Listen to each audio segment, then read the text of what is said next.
Yo, what is going on? It's your humble correspondent here, John Ross Marcus Cox, coming back to you with the Way Too Much JRMC podcast. How's everybody doing? Hope y'all had a great week, great weekend. Enjoy the weather with your kids. Got outside a little bit. We had a wonderful weekend ourselves. Got to spend a little bit of quality time with all my kids, coach a bunch of kids up, all that. So I've had a real good one. So I hope y'all have as well. After you listen to this show, if you like what you hear, you can find me going forward on Rumble or YouTube as far as video podcasts go, or you can find me on pretty much any of the audio podcast platforms that you listen through, whether it be Apple or Spotify or Amazon or iHeartRadio. Pretty much all of them. Just search Way Too Much JRMC. That's WAY, the number 2, MUCH, JRMC, because my name is John Ross Marcus Cox. I only boss people like that have 4 names. My mom knew who I was going to be. So, let's get started tonight. It's late. I'm going to post this thing on Monday. All right, but it's like I can't even go to sleep if I talk about this stuff. So, yes, we had a great weekend, but stuff just keeps getting more frustrating. And we're tired. We're just tired of all of it. 3 different things have happened over the last week that brought this episode on. First of all, my wife's had a couple conversations this week with multiple different groups of women, in which there were females in the group that thought it was totally acceptable to give some of them their toddlers, others their older kids, just unlimited amount of screen time with no supervision. They thought it was just like unthinkable to limit their exposure or to do what we do. We just took the damn things away.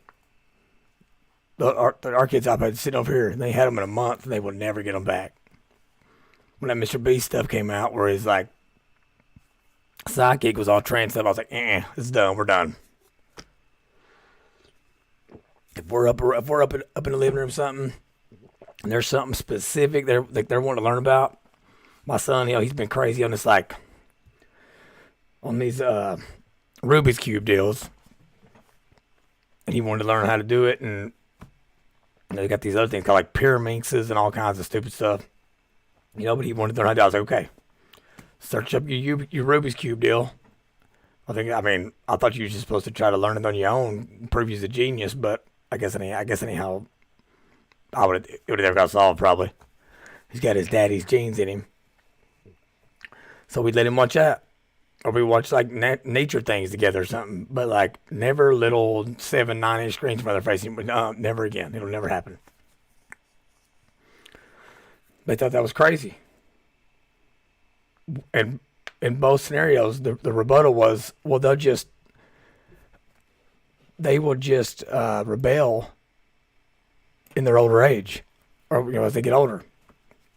And I thought, you know what, you're right. Those parents that just let their kids get drunk when they're sophomores, juniors in high school, you got to do it. Otherwise, they might go to college and they won't know how to handle getting hammered. You got to let them have premarital sex, or they'll just be having sex like rabbits when they get to college. You got to let them have sex in the basement when they're in high school, right? Oh, you shouldn't do that? Okay, well, we got to stop thinking these screens and stuff are any different. That the addiction is any different than drugs, alcohol, that we got to realize that. It's just as bad, if not worse. Then I read this article about I want you to listen for a second. It's called the Fat Acceptance Movement. Okay? And it's not fringe. We're going to talk about that a little bit. And then just more and more keeps coming out on the LGBTQ stuff in schools, society, all that. It's just crazy stats and articles, and honestly, even there was a Twitter post I commented on last night. It's been deleted now, where this woman thought that professional women should have a different way of being addressed than normal women. They have ladies and gentlemen. But if you're a professional woman, you should be more than ladies. Because, like, all those homeschool moms that have, like, loving husbands that want to come home to them at night and, like, get them in the sheets and, like, want to do right by them and love their kids. They live terrible lives. It's impossible they're smart. They would have to be stupid to want to stay home and have a happy family or not work 80 hours. Just want to work a normal job. Just want to be like a teacher. I mean, like, those people are crazy. Just, you know what I'm saying? If you're not wanting to be on the road for 5 days a week and have a nanny raising your kids, you're a crazy person. So I'm like, I mean, honestly, I'm just fed up in general. So if I sound frustrated, it's actually not just that I'm struggling to talk, because I smoked a pack of Pall Malls earlier today and I'm a little hoarse now. It's not actually that.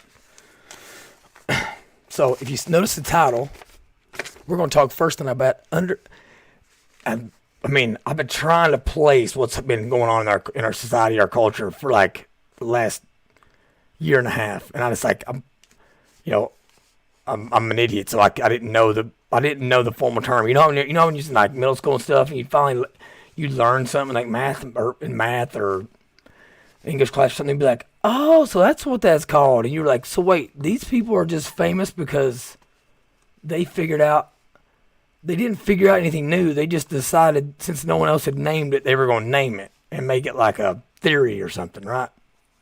That's what this is. But it's actually genius. So this thing's called the Dunning-Kruger Effect. Okay? And this thing is basically, it occurs when a person's lack of knowledge and skills in a certain area causes them to overestimate their own competence. Okay, so I'm going to give you a different way here. So this concept of the Dunning-Kruger Effect is based on a 1999 paper by Cornell University psychologists David Dunning and Justin Kruger.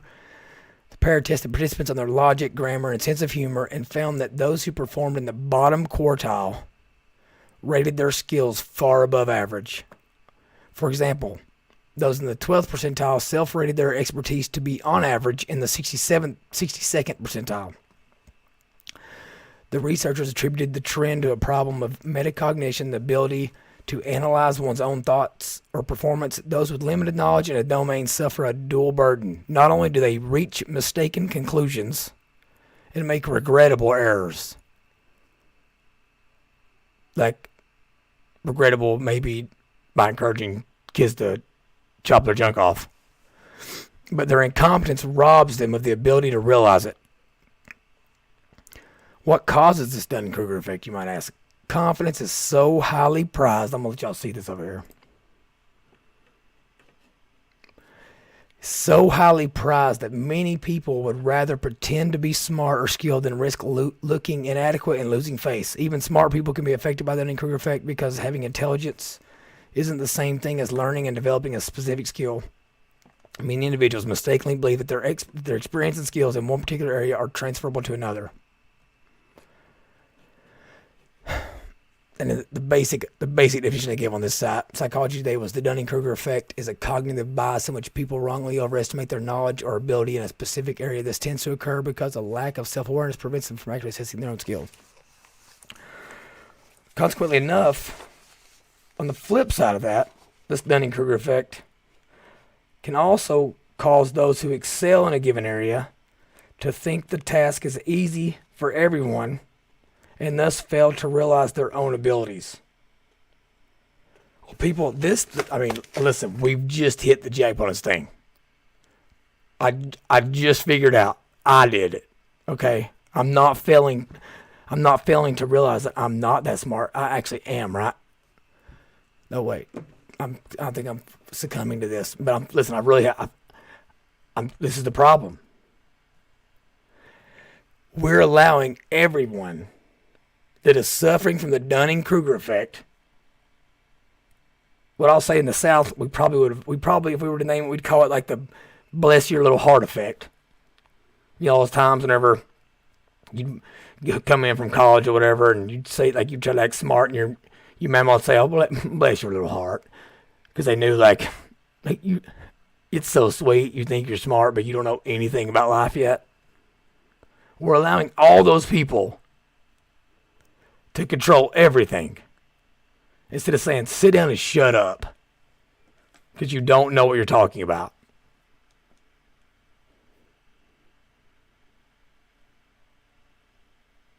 First point here. So I want you to think about that for a second. I mean, that's what's going on. All the humble people, all the people that have lived life and know they know something now, not because they learned it because they wanted to. They learned it because they messed up every step of the way. They learned it the hard way. Call it street smarts. All the street smarts people are like, well, maybe I don't really know because I did mess up big time, so I'm just going to keep my mouth shut. I'll probably mess up again because I'm an idiot.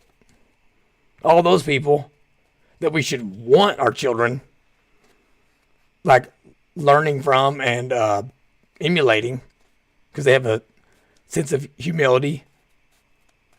They know their faults. They're trying to be better.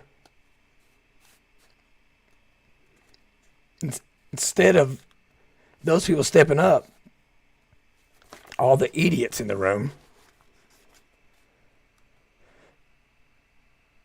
and let's just call it spade a spade. It's mostly like the super rich white liberal women, for the most part.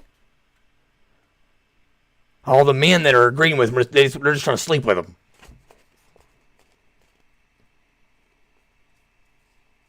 Or they succumbed to it and were wrapped up in it when they were kids, and now they can't get out of it, and no one will tell them the damn truth. And I just said, damn, real redneck. I don't know why it came out like that. But we're letting these, I mean, if we will acknowledge this like effect, this syndrome, and realize what's going on, we can solve this thing overnight.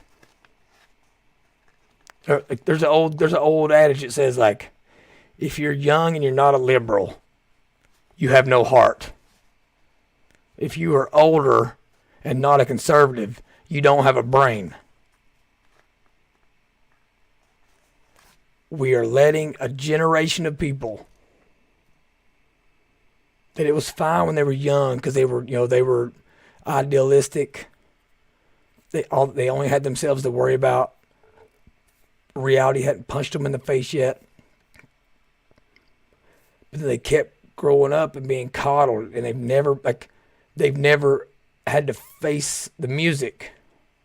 Their life is still in turmoil, but they keep lying to themselves, and they never grew up to realize like, okay, I was an idiot when I was 20. So that's my first point of the show is like, let's challenge ourselves going forward. When we start seeing these people run around, running their trap, listen, we don't have to be mean about it. Pull them aside, like, hey, listen, bruh. You don't know what you're talking about. You don't think I should make the kids run at practice? So you don't think it matters if they're in good condition? Because it doesn't matter if they win. It's just because we just want them to play so they feel good. We just want them to win. Nope. It doesn't matter if like the little boy is given good male role models and men around him to kind of josh him a little bit. I don't want to say bully, but poke at him a little bit, make him. I always tell my son, I'm like, listen, I'm gonna say very few good things to you, but if I'm not like being mean to you, I don't like you. If I ain't giving you a nickname, making fun of you, I don't like you.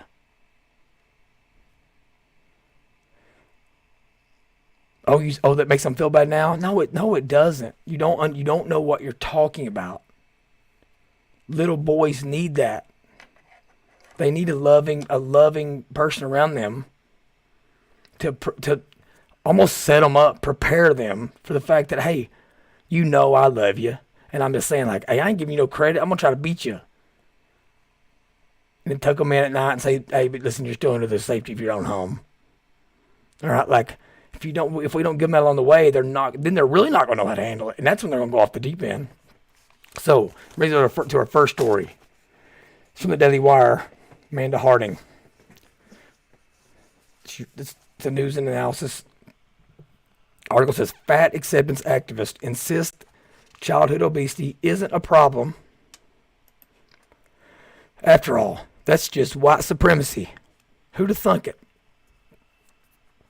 She says destigmatizing obesity for kids may be the newest frontier of the fat acceptance movement. At least that's the goal of author Virginia Soul Smith. That's definitely a white woman. Her new book, Fat Talk, Parenting in the Age of Diet Culture, advocates for parents learning to embrace their overweight children just the way they are. She also believes in letting kids eat whatever they want, including candy and sweets, without forcing them to try vegetables or enjoy balanced meals or traditionally healthy foods. The author is a self-described anti-diet journalist. In her article titled, What If You Weren't Scared of Your Kid Being Fat? Soul Smith said that one of the most common questions parents ask is how often their kids should be able to eat certain foods. Using the example of ice cream, she gave her usual response. This is her usual response. There are 7 days in a week. Your child can have ice cream 7 days a week. There's no law against this. She said while insisting that if a parent inquired over their teenager asking for an entire box of Oreo cookies, her response would be, pour a glass of milk so they can dunk them.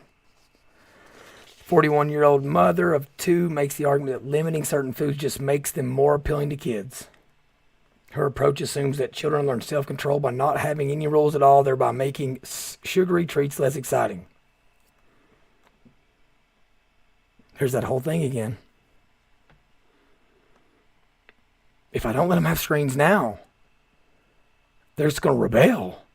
And they'll for sure watch porn.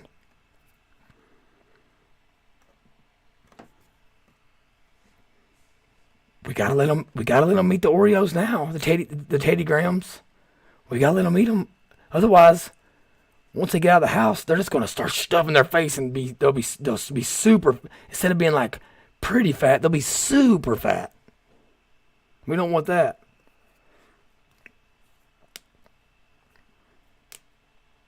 Vegetables are the least important part of it to me, she told the publication. They have their whole lives to decide if they want to eat kale. That's the stupidest thing I've ever heard. She also described some of the dinner rules at her house, which include no pressure to listen to your body. There it is. Right there it is. Right there it is. Yeah, sure. They'll want to eat kale after a lifetime of Oreos. This is probably one of those women, it's like going around her house screaming patriarchy all the time. And would think it was like the most horrific thing on the planet if her husband like smacked her on the ass when her kids were around. Heaven forbid. The kids know their daddy loves their mommy. Patriarchy. Soul Smith attempts to debunk the childhood obesity epidemic in the United States by arguing that society's fear of fatness could be more detrimental than minors being overweight. The real danger to a child in a larger body is how we treat them for having that body, she writes in Fat Talk. Get ready for this, because this stuff's coming. The fat acceptance activist arguments are similar to those made by individuals promoting transgender rights for children. They say that kids should be able to tell us who they are no matter how young they are. But these adults seem to ignore the fact that they are meant to be the ones in charge. Children learn eating habits from their parents. Parents and other trusted adults have traditionally served as guides to show children how to exist in the world. Minors literally don't have the mental capacity to understand the long-term effects of eating cookies for dinner every night. That's why there's age restrictions on getting a tat, purchasing booze. Soul Smith, which is the fat kid promoter or whatever, That's obviously suffering from the Dunning-Kruger Effect. Obviously. She's obviously overestimating her knowledge in everything parenting. She thinks that kids should be running the show and that everyone should be more accepting of overweight people because ultimately their mental health trumps the physical risk of being obese.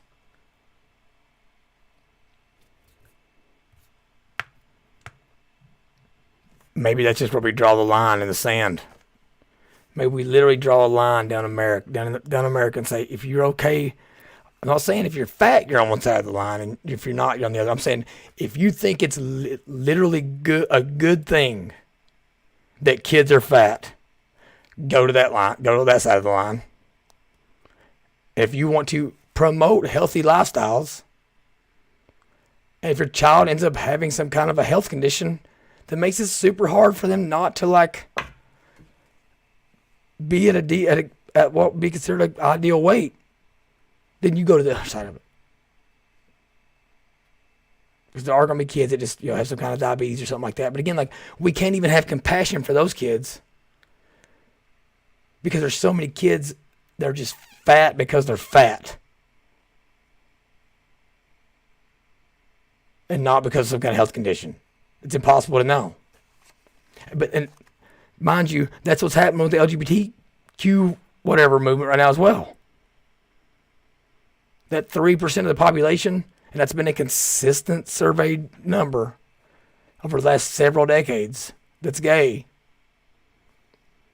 We can't even be tolerant of them now because as you'll see in a second, 25% of people, of kids today, are unsure what their gender is. So I'm putting out a warning flare to what I'll call a normal LGBT person, or LGB or whatever. I don't know about the T word. You better go find the people in your community that get this Dunning-Kruger effect going on in their lives, and you better get them out, or they're going to ruin it for y'all. And here we're about to get to the best part of this article. Meanwhile, the CDC called childhood obesity a serious problem. Well, because it leads to high blood pressure, high cholesterol, type 2 diabetes, breathing problems such as asthma and sleep apnea and joint problems. And listen, I can talk about this issue because I'm from southeast Kentucky. I've been fat. I ain't right now, but I will be again, I'm sure, at some point in time. I got all kinds of people in my family with diabetes. Multiple feet amputated. All right? All kinds of smokers, sleep apnea, all that. So it ain't like I'm some elitist, like everybody, I've always been rich and everybody in my family's got money and healthy and all that. No. I'm actually the guy that is like, you're killing people. Because if there's people, if in East Kentucky, if this becomes like relevant or like prevalent, that whole area will be dead. It's already hard enough to not be a fat ass down there. There's like 3 apples in my whole county at the moment. They reported that 19.7% of children aged 2 to 19 were classified as obese. 1 in 5 kids. And yes, that doesn't mean they're spread out 1 in every 5. It means that it's, if you go out and about, if you go to richer areas, people where they have resources and stuff, it's probably 1 out of 10. But then you go to like Eastern Kentucky, you go to the hood, you go like, it's like 4 out of 5 or 5 out of 5, and then in the rich areas it's 0 out of 5. Okay.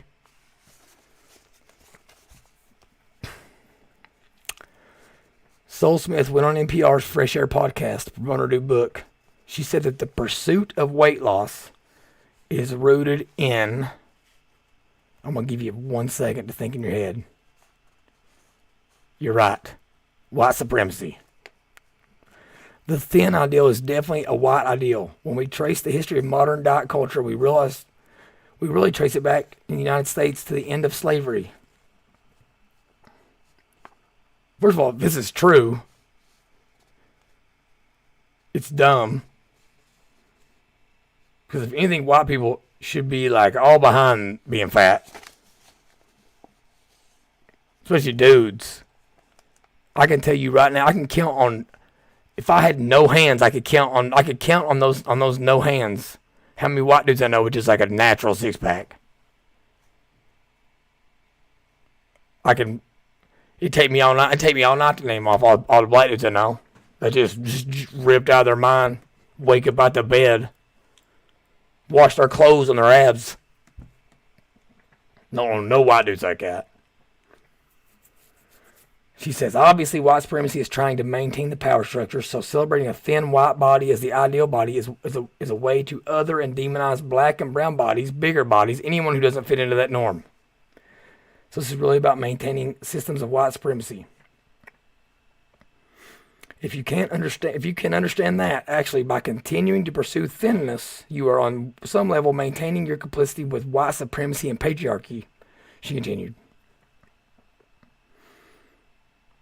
Because fat people are discriminated against in the same way that other minority groups experience racism or other forms of bias.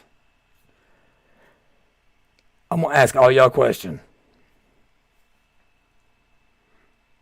Does anybody give a damn about being called a racist anymore? I mean, if somebody was a legit racist, I wouldn't even believe you.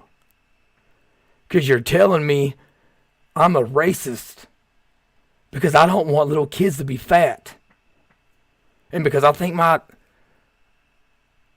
skinny blonde white wife is hot, that I'm racist. What are you talking about? I wish there was a picture of this chick. I bet she's ugly. That's what it is.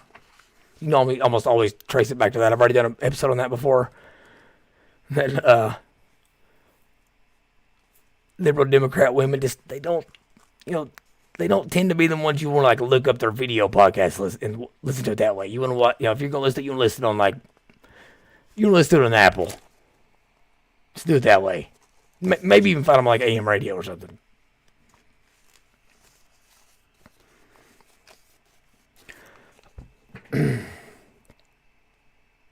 We as a culture have really zeroed in on weight because we think that's the piece that we should be able to control. But not only do we not have very much control over weight, it also won't fix anything else. The author told NPR, all it really ends up doing is pathologizing kids' bodies and giving parents extra pressure and extra guilt and these sort of unrealistic standards we can't get to. So there you go. Now a healthy lifestyle. Now promoting a healthy lifestyle for your kids is harmful. So that's harmful. It's harmful to like promote traditional values. It's harmful to tell a boy you're a boy or a girl you're a girl. It's harmful now to tell them like you can't eat like a pig. You can't. Now that's bad. It's harmful. Remember that word harm. Because they said that in here.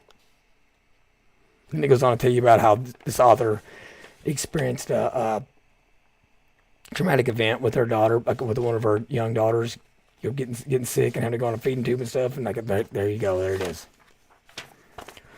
All right, next thing. I'll try to get through these quickly. Make this big. I'm going to talk about two different things here. All right. This right here isn't up on the screen. This came out from the CDC, Centers for Disease Control and Prevention, on Thursday, April 27th, using data from 2021. About 1 in 4 high school students identifies as LGBTQ.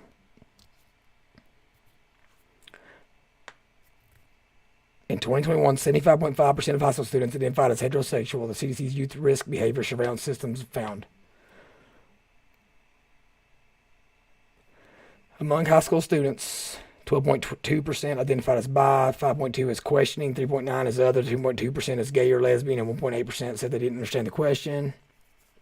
The CDC says the number of LGBTQ students went from 11% in 2015 to 26% in 2021. Now they're getting ready to put out a disclaimer. But 2015 to 2021, I think we all would sit here and admit, and this is anecdotal, I know, but like I want to challenge some of y'all to go out and help me try to find this data of what changed. But that seems to be about the time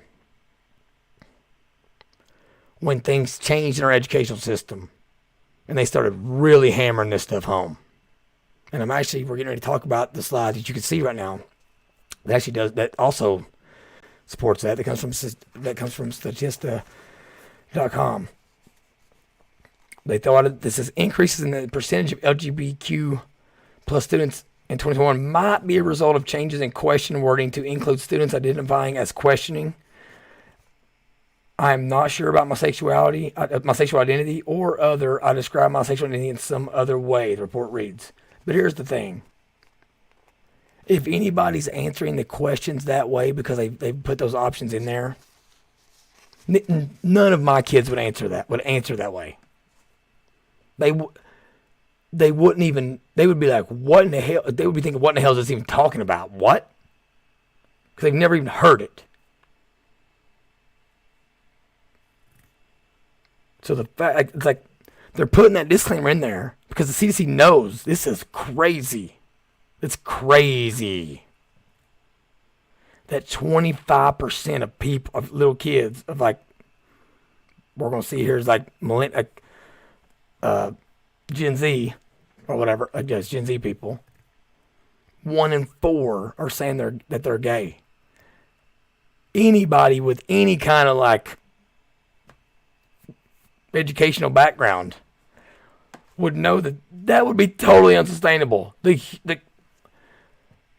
human race would be gone without people like me. There are people like me out there, and I've always told my wife the reason I haven't gotten a vasectomy because in an apocalyptic situation, I may be needed. I'm a very fertile person. You know, that joke. If you didn't laugh at it, my wife doesn't either. But am I joking or am I serious? I don't know. Now here we go. Listen to this. Among the high school students, these are kids from like 13 to 18. So 57% have had no sexual contact in their lives. That sounds like a really good number, but like I'm sure in the 60s it was probably, or 50s is probably like 90. And I have to admit, like I said, this is, again, I'm not suffering from the Dunning-Kruger effect because I'm very aware of the fact that, like, my life is an outlier and that any knowledge that I have isn't because I acquired it in a way that I wish I would have acquired it, or that a way a parent would want their child to acquire it. I was having sex in middle school. Before they even started asking the question. 34.6% had sexual contact with someone of the opposite sex. 6% had sexual contact with both sexes. And 2.4% had sexual contact with only the same sex.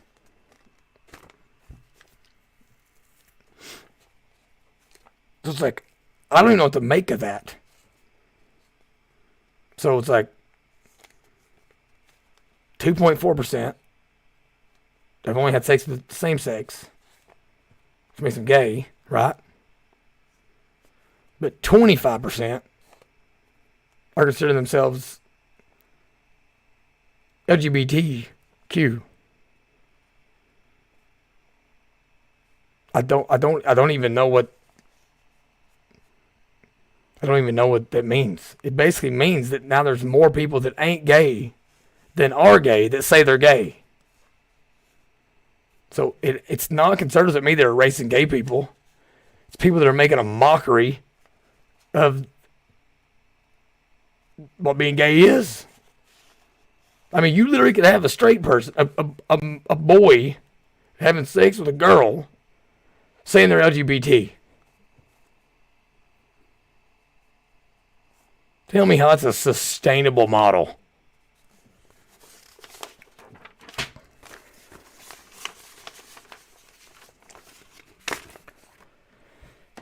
Now we're going to talk about this chart. You can see here, share of American adults who identify as LGBT by birth year. So if you think the CDC was off base here, this backs it up. You can't see the whole thing, so I'm going to move it. There we go. So you'll see here, basically, the percentage of boomers, Gen X, and traditionalists being born before 1946, boomers born between 46 and 64, and Gen X was 65 to 80, it's remained basically the same. 3.3% of the population, 2.7% of the population, 1.7% of the population. For millennials, it's 11.2% say they're LGBT. And for Gen Z, so this is like people that were born from 97 to 04, which would put them smack dab in high school in 2015.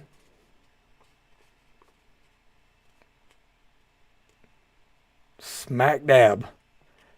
20% of them say they're LGBT.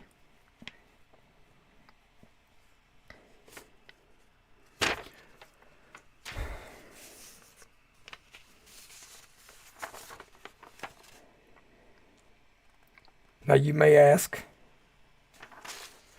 why does that matter? It's going to get me to my next point. This matters, those two stats, and showing that you got Statista, you got CDC, basically reporting the same thing. That the problem is mostly lying in one age demographic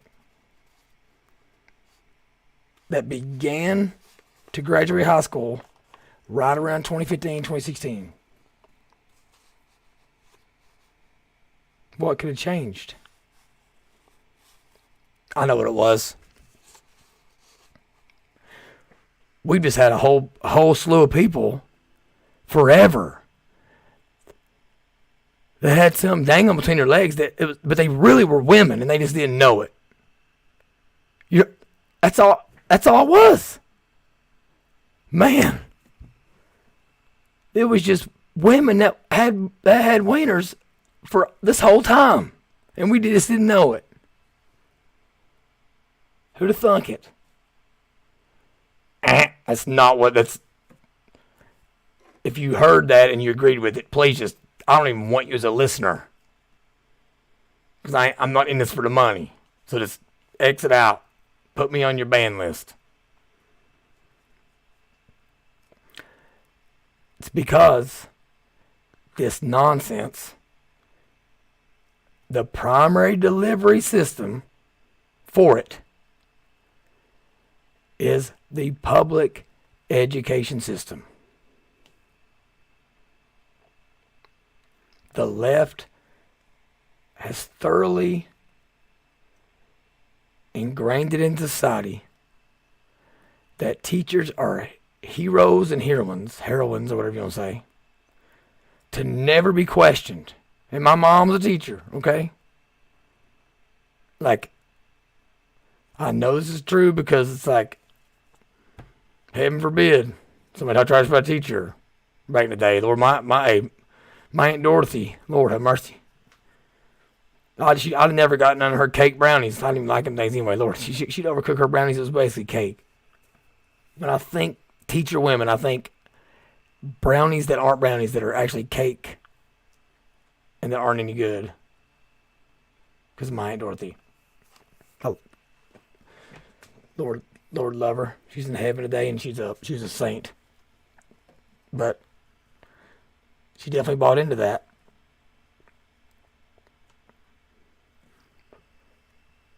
They've infiltrated the education system. They've told you you're not allowed to question it. They've also told you that it's okay. We'll take care of your kids. We'll take them all day. We'll pick them up. We'll drop them off. You can sign one permission slip, and we'll just take care of them all day. And we've took it hook, line, and sinker because we've all been lazy. Well, we got to stop it. All right, so Now I'm about to read this article by this dude named Jason Bailey from the Kentucky Lantern. He's also with the Kentucky Center for Economic Policy or something like that. Dude is just like, he looks about what you'd expect him to look like. Has a hairdo, looks like you'd be on the set of Friends or something. Him and Andy Bashir, I mean, like, his wife's probably super ripped like Andy's is, and he ain't done a curl or a bench press in a decade. He already blocked me on Twitter because I tweeted at him once. Whatever you call it. We're going to read this article. Okay, it says the school year will end soon, but a new strategy to dismantle public education is just beginning. So you see over here, they know if they're going to drive this bullshit home. And I'm sorry, preacher man, I know you're listening, but listen, there's this bad language is necessary sometimes to get the point across. Because this stuff is this stuff is from the devil. I'm trying to snap some people. I'm trying to wake some people up on what's going on here. And like the words I want to use, I want to go all Dave Chappelle on people, so maybe people listen to it that way. But I'm trying to keep it under control and keep it to like S words and D words and the H word. All right, I'm trying. But this right here is proving to you, these polls, these charts are proving to you that their delivery system is efficient. They are achieving their goals in a light speed manner. 1 in 5 of our babies, if they were in high school right now, would think they were gay. Actually, I don't want to say gay. They think they're LGBT. Because I don't even really know what that means. If they told me they were gay, I could understand that. I might not agree with it, but like I can understand it. And know that like their life could still at least be somewhat normal for them. And like I know enough gay people to know that like they live normal, like they live, normal lives, whatever. They have jobs and are happy and don't have dogs and you know what I mean? Like you know what I'm trying to say. I'm not trying to say like a bigot on that, but like when you tell me that only 2% of those people are having sex with the same sex, which means you're gay, but 25% of them are saying they're LGBT, I don't know what they're talking about. I don't even know. I can't understand it. And that's the point. The system is trying to confuse our children. And I know some good teachers, and I'm sorry. I do know, y'all, I've been consistent on this. I know there are plenty of good teachers in this world. I know that. The problem is, the bad ones outweigh your influence because you won't imprint your values on them. You're scared. You don't think it's your place because again, you're fighting a different battle. You're a good person. Satan is the other person. Your battle tactics can't win the war. And so I'm not trying to make you a casualty in this thing, but like it ain't my job to save another adult. The children are struggling, and only God knows what's going to happen to these kids. From a lot of them, the damage is already done. You sat back and let it happen. You did a curriculum. You gave them the surveys that you knew were wrong, that you knew shouldn't have been out there.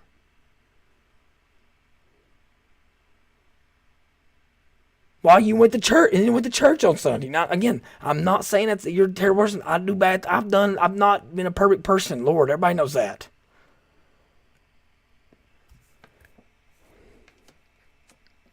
But we know this is the case now. Okay, I have problems with me right now that I know I should change them, and I'm not. So I'm not judging you. It just is what it is. And my problems aren't getting in the way of millions and millions and millions and millions and millions and millions and millions of children's futures. So just know, with everything I'm doing, I'm trying to reform the system. But it's getting more and more apparent to me that unfortunately, it's just not going to, I don't think it can be done. The federal Department of Education, the state departments of education, every single collective bargaining agreement we have in this state and every other state, we have to cut them off and cancel them. We have to re-interview everybody. We have to reassess every position in the system. If after the initial reassessment we decide we're even going to do it at all. Because kids aren't learning to read, they aren't learning to write, they aren't coming out to be and being productive members of society. Because we're teaching kids to be questioning if they are a male or female when we know what they are, instead of helping them balance a checkbook or decide if it's a smart fiscal decision to go to college and acquire debt when you're wanting to go to college to be an artist. So it's Jason Bailey guy. I'm just going to read you. I'm probably going to go back through all this whole article, but I think I'll be done before the hour. So on April 28th, he said, public schools are at the heart of our communities, yet powerful interests have led a decades-long national effort to undermine them. Their strategy is morphing, but the ultimate goal remains the same. Replace the grand American tradition of common schools with private education. Here's what you need to be afraid of, Mr. Jason Bailey. The decades-long effort, the heavy hitters wasn't even in it 10 years ago. Brother, I go hard in the paint, dude. And I'm playing for keeps, and I'm not asking permission. And I don't care if I make people mad. I got God on my side. Okay, the people that, like, you know, had the gloves on and were trying to play nice out there and, like, play by the rules and have referees out there and, like, you know, take a break between rounds and all that. That's who you was dealing with over this decades-long battle. I've been in the game for a year and a half, and I'm bringing in more soldiers. And we are taking our country back, our communities back. I got chill bumps thinking about it. So God, Jason Bailey, I hope you are listening. I hope you got a target on my back. I want it on my back. I'm Jack Nicholson in A Few Good Men. You want me on that wall. You need me on that wall. If I'm suffering from Dunning-Kruger, the Dunning-Kruger Effect at all, it's in this. I want to be the martyr that saves my kid's future. I want it. You know why? Because I know that, like, I don't know that I have what it takes long term. My dad was dead about 6 months from today in his life. That's how much in six months from now, I'll have outlived my father. I can't even picture myself being old. I'm literally not living for that. I want to do something important. I want what these kids need in their lives. They don't need to be questioned if they're a boy or a girl. They want meaning. They want to know that God loves them.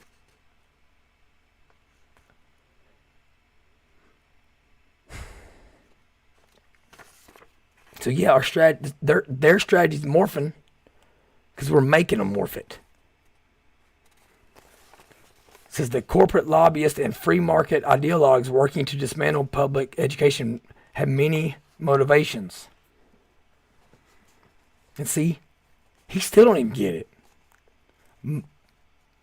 The real people that are driving this movement forward, which I'm not gonna say I'm at the forefront or anything, but those like me don't give a damn what the free market ideologues and corporate lobbyists, what their motivations are. We don't care. We're not trying to get paid off of this. If the end result means more options for more families, if somebody gets rich off of it, I don't care.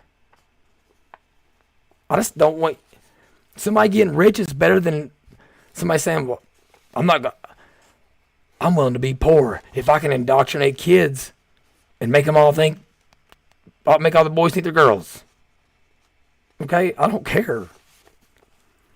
Teachers' unions are a powerful voice, and breaking them is a part of a broader effort to weaken worker power.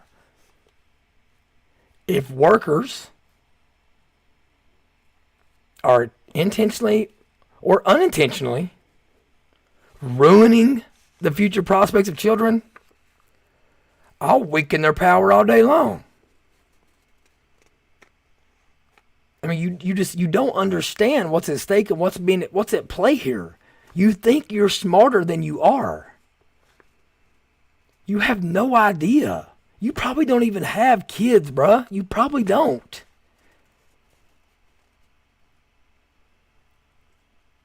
You have listen. You've been going up against these free market ideologues and the lobbyists your whole life. You ain't never went up against a redneck that ain't got nothing to lose. That I shouldn't even be here anyway. If it wasn't for the grace of God, I wouldn't be here anyway. You have never went up against somebody with like. You've got us pinned in a corner with no outs. Anybody that's ever fought anybody knows the minute you pin a dude in a corner without anywhere to go, you better have him hands up, because we're gonna be throwing bows at you. You better be ready. But dude, I mean, I'm saying you're fighting it's a different breed of people. It's people that 40 years ago didn't have a say. All right, it's a lot of people like me. It's a lot of African American people that have made it out and feel like they shouldn't be here either. They're like me. They're on the opposite side of the Dunning-Kruger Effect.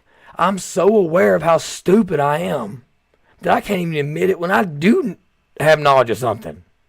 They're like that too. They're like, it's humble people in this thing. It's people from all spectrums of society, black, white, Asian, Indians, whatever. It's you and your rich, white, elitist liberals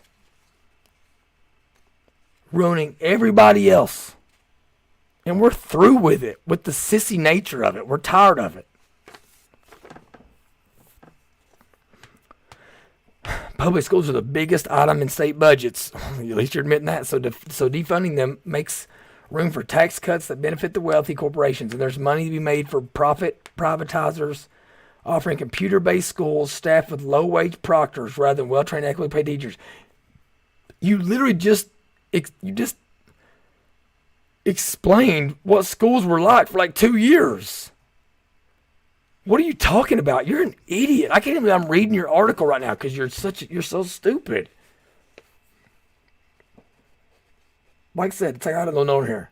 It's like if by workers you mean certified, or if you mean by workers you mean entitled crybabies that call themselves heroes, then yes, any teacher that still believes that their unions are benevolent and good are fools.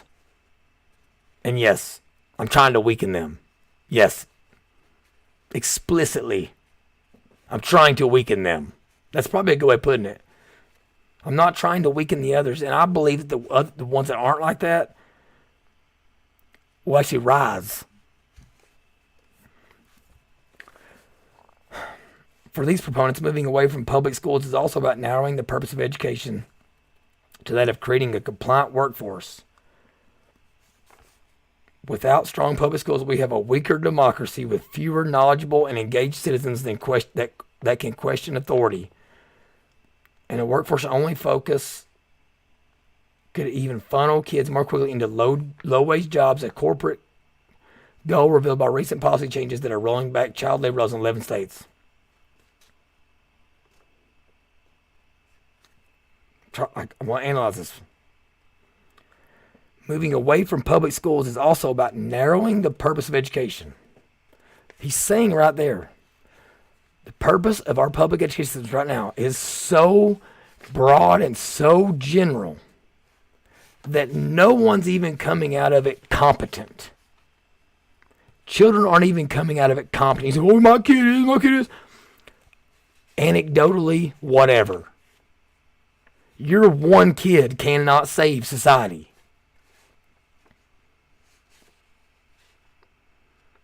You're right. We absolutely want to narrow the purpose of public education.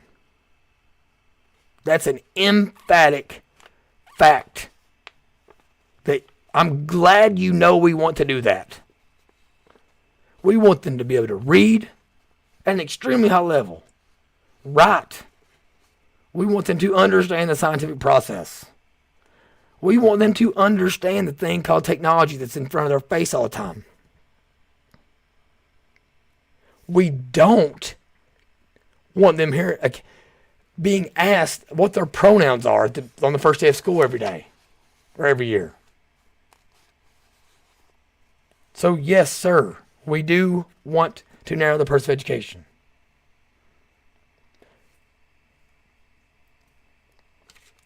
And if by creating a compliant workforce, you mean a workforce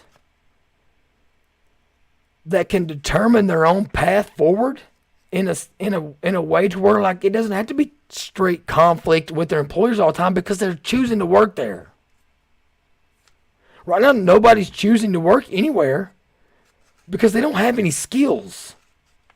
So they literally are begging for the job to work at Amazon or UPS or Uber or whatever. But don't think I'm too stupid to know that we've had an almost 1,000% increase. Almost 1,000% increase in administrative workers that work at central office in our education system. Whereas we've had like a 200% increase in teacher pay, or it might even be less than that, since like 1970 or something. It's disingenuous. You just think money flows in and it doesn't matter what the product is. And that's why my kids could all beat up your kids if you have any. Because we live intentionally. We don't live in la la land. And I don't think we've ever had a weaker democracy than now. I mean, y'all think that I'm like trying to roll back voting laws? No, I'm actually worried you're rolling them back. Because if we don't get things back to a middle ground here, there will come a day in the near future where you got people trying to take away women's right to vote. Because it's all the crazy white liberal women that are causing all this. I think we should put in a masculinity test. If you can't curl like 60 pounds on a curl bar, preach curl bar, like 6 to 8 times, you shouldn't be able to vote. You'd be out, Jason Bailey. You'd be out. If you can't do this, those of y'all that aren't watching, I'm not even going to tell you what I'm doing because it's ridiculous. If you can't do that, you can't vote. How about that? If you're a male. I don't know, it's probably a bad approach because then we just have, just be encouraging males to say they're females more. But the original head-on approach of replacing public schools with private school vouchers has been unpopular, forcing proponents to modify the strategy, yada yada. So then there's a second prong to the strategy: slowly cut funding for public schools to make them less effective and thereby fuel calls for privatization. Actually, the effective nature and the efficiency of it. I mean, I hope in 10 years when the dust is settled and y'all are like, hopefully in prison. Hopefully you're in prison. Y'all have time to think about what y'all could have done. How much good you could have done with the almost 50% of most states' budgets. We've only had a Republican-led legislature in Kentucky since 2017. In 2017, we had a $1.4 billion education budget. In 2022, it was $1.9 billion.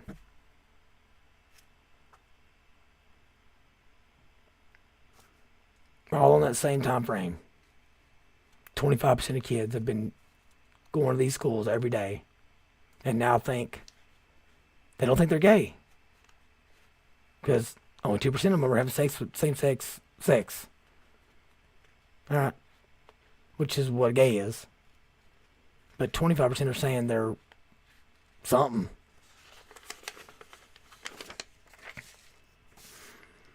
The next step is never let a serious crisis go to waste. The Great Recession and the weak subsequent recovery hammered tax receipts, and states like Kentucky claimed they had no choice but to cut school funding for more than a decade. That's also when Governor Matt Bevin went on the attack against teachers' pensions. Well, first of all, we've increased the state budget by $500 million since 2017. And Matt Bevin was just trying to tell people like my mom, if you don't listen to what I'm saying, you're retiring when you're 52, so you got half your life left to live. There ain't going to be no money there, sweetheart. That's all he was trying to tell you.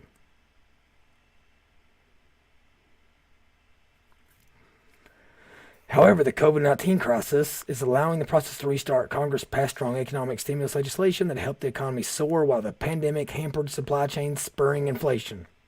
Helped the economy soar. I mean, put fake money out there.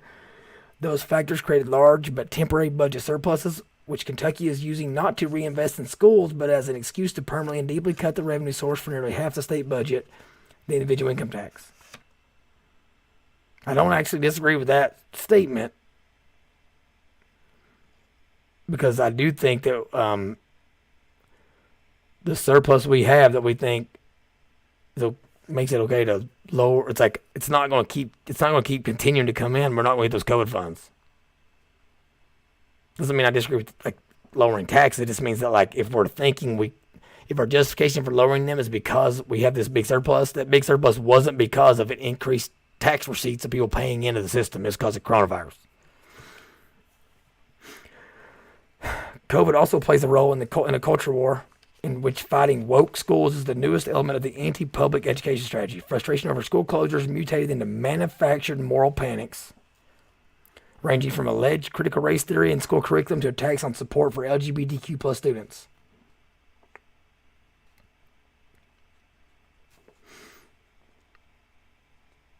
All you got to do is look up the curriculum in your schools. Every single one of y'all. There's going to be critical race theory stuff in there. I'm not even going to go into it because honestly, it's no one thing. They're literally layering it in every subject area. It doesn't matter if it's art, math, history. It doesn't matter. They want white kids to feel bad about themselves, and they want every kid who's a heterosexual that is attracted to the opposite sex. They want them to feel bad about themselves. It's just point blank. I don't even know what to say. It's not the teachers in the schools that are creating the curriculum, but they are administering it. It is what it is. I'm not even trying to be mean. I'm tired tonight. I can't. It just is what it is.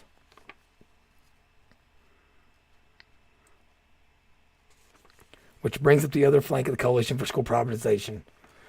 Those backing a cultural ideology tinged with religious nationalism and race and gender hierarchy. There's a long history here as well, with school choice efforts rooted in attempts to maintain racial segregation.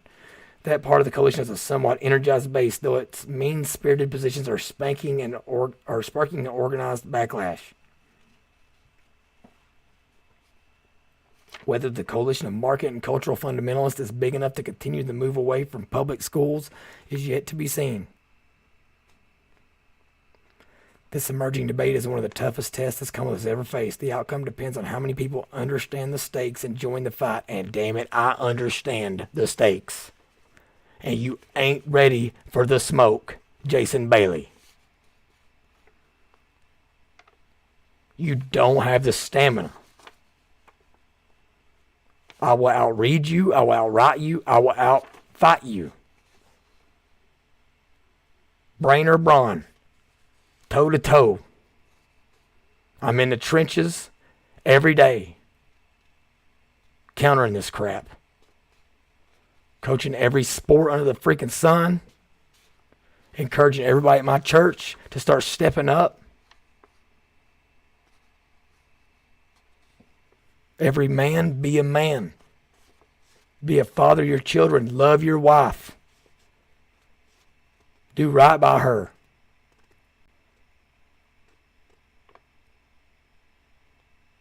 Treat her like Jesus love her like Jesus loved the church, right? I'm up at midnight right now doing a podcast. Totally out of my comfort zone that I know I'm not a high enough caliber individual to be doing. Because I'm the opposite side of the Dunning-Kruger Effect. You're on the idiot side of it. You think your little curls in your hair and your glasses that make you look like a goober make you like super smart. Not intimidated by you, man. You calling me a religious nationalist doesn't bother me. Yes, I love Jesus and I love the United States of America. And I love the citizens in it. And I hope the best for people everywhere else. But it's unsustainable for me to worry about. Yeah, you're right. I don't want money going to Ukraine. I don't. I don't like my church throwing money to I don't want to say Africa because everybody think I'm being racist. Out of the country. I want to send the money to the south side of Chicago, the west end of Louisville, Appalachia. We got people right here that need help.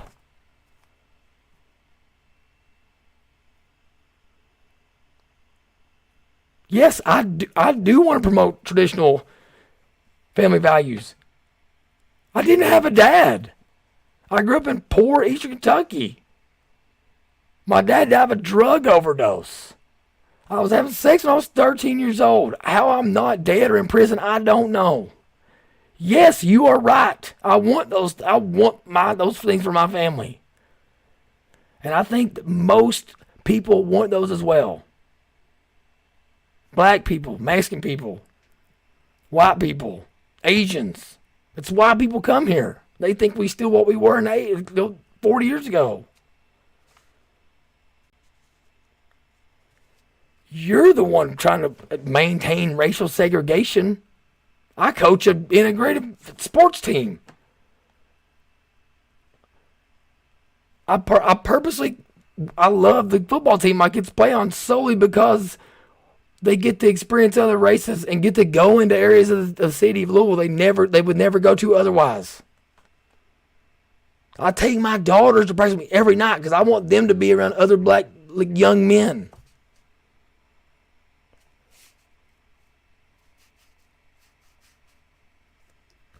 Because those are the type of young men where their parents believe in the same values. And they want them to go through hard things. They want them to go through adversity and see what it's like to fail and to pick yourself up and keep fighting. And win or lose, you got your people. I want my daughters to marry people like a man like that. I don't care the color they are.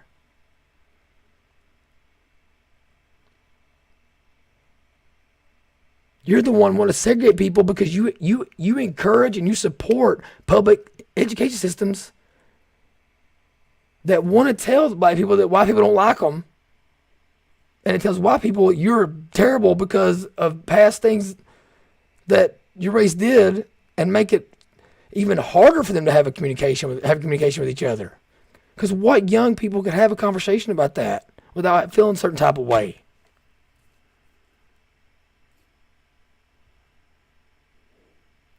You're the one making certain entire segments of women grow up to be totally unhappy because you're telling them you're telling women they can suffice on their own and make it on their own. No, they can't. Biologically, it's like they want a family, they want children, they want a husband.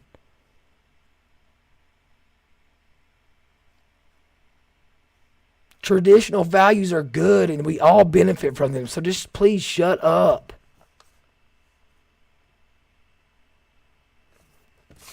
I'm going to leave y'all with this. And I had a whole other article. I'll talk about this in another one, I guess. It's actually the other one's actually the one I got the Dunning-Kruger thing from. We can no longer be scared of people like Jason. At Jason Bailey with the Kentucky Colonel. Put him on blast. I'm not even saying he's a terrible person. I'm just saying he's stupid. And I'm not even being mean. If I see him walking down the street, I'll tell him to his face. So the benefits of looking like a crazy person. Everybody assumes I could go crazy on him. So like he'll cross the street if he sees me. I promise. Even though if he knew the truth, he could probably whoop me. We gotta stop being scared of people like him.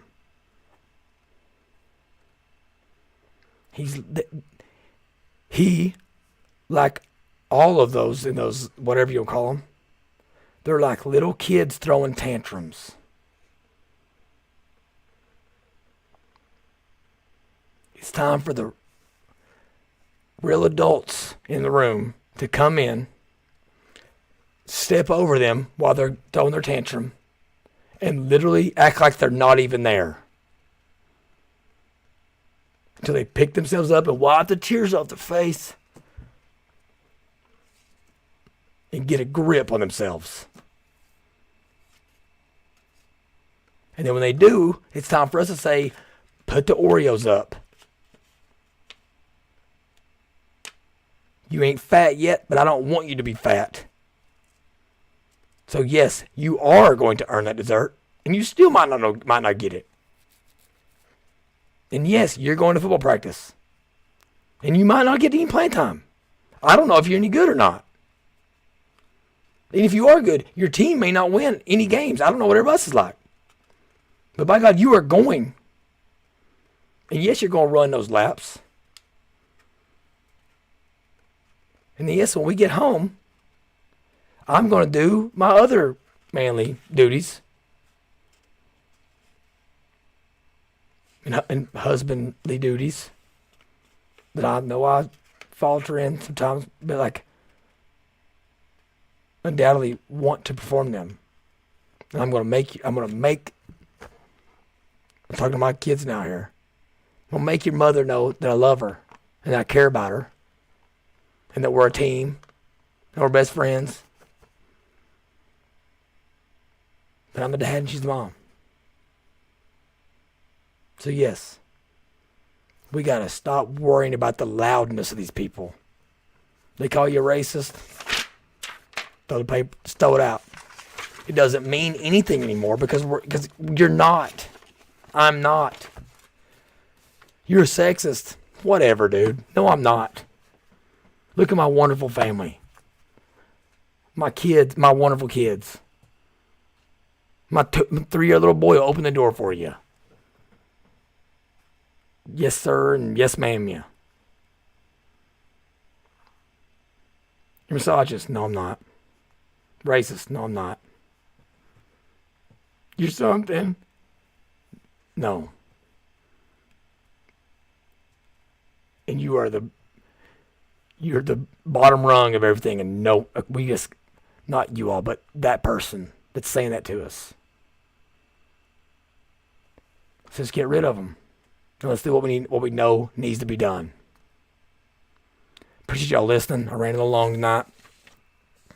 I want to encourage all y'all to take whatever you can take from what I've said, apply it to your own life, make it better. Send me emails, jerrymc@waytoomuchmedia.com.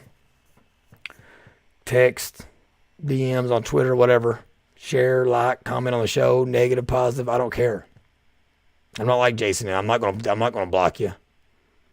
If I said something stupid, then I need to put on blast. Appreciate y'all for listening to my rant.